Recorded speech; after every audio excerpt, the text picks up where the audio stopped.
Avoid this dreaded disease. Be choosy on what you watch. Leave me alone. Just let me groove with my tubes. Don't just plop in front of the TV because you've got nothing else to do. Gotta have that. Mama, can I buy that? Watch out for overeating. Don't do a couch potato. Not me.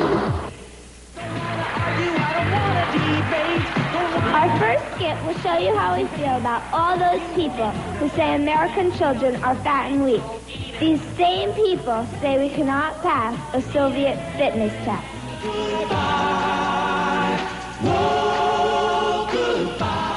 The 4th, 5th, and 6th graders in Lenny Saunders' physical education classes at Valley View Elementary in Montville, New Jersey, joined over 250 schools around the country to prove they could meet the 1988 Soviet Fitness Challenge.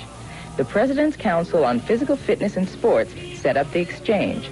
Soviet children taking the President's Council test and American children taking the Soviet test. The hardest part of the test, I thought, was the pull-ups, and we spent about 2 months on that. And there were 3 stations set up for it. There was a pull-up station, push-up station, and a pegboard station. That's it, Georgine. Keep going. All designed to increase the kids' upper body strength, one of the weakest fitness areas for American children. Because only part of each gym class was devoted to training, Lenny assigned push-ups as homework. There were some surprise benefits. A lot of kids were telling me that the parents would do an exercise with them, and they never saw their parents exercise before. All right, when you're running, keep your head up. All that work paid off. Everyone at Valley View passed at least some of the test elements. There was a target throw for the 4th graders, and a test to see how far you could travel doing 8 alternate leg jumps, plus a chance to see how fast you could do a 10-meter shuttle run. Keep going.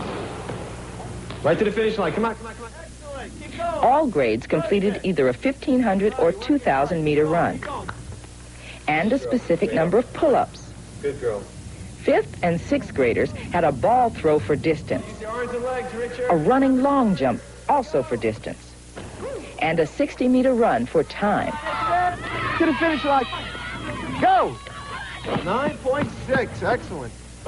Meanwhile, the Soviet children were taking the President's Council test, a shuttle run, pull-ups, a mile run for speed, a minute's worth of curl-ups, which are sit-ups with arms across the chest, and a sit and reach to check for flexibility.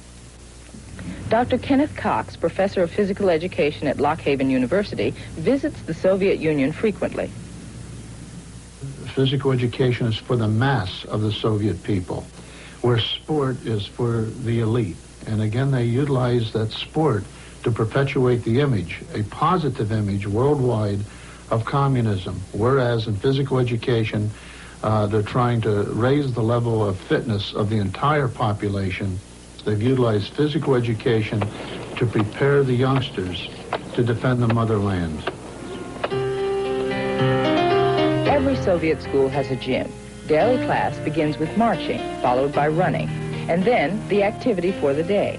Now, often that's a gymnastics lesson, since gymnastics is the foundation of the Soviet physical education program. The kids who show early athletic promise are sent to special sports schools where their academic curriculum is adjusted to allow for concentrated training in their sport. It is from these schools that many Olympic contenders and future coaches come. The majority of Russian kids do not have special athletic talent, but they are encouraged to be active throughout their lives. There are playgrounds everywhere. There's a mandatory draft, and basic training can be reduced if a fitness test is passed.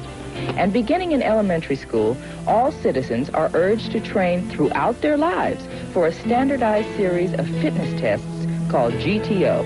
GTO stands for Get Ready, Be Ready for Labor and Defense. And adults are encouraged to be active through low-cost workplace recreation programs, sports clubs, and societies.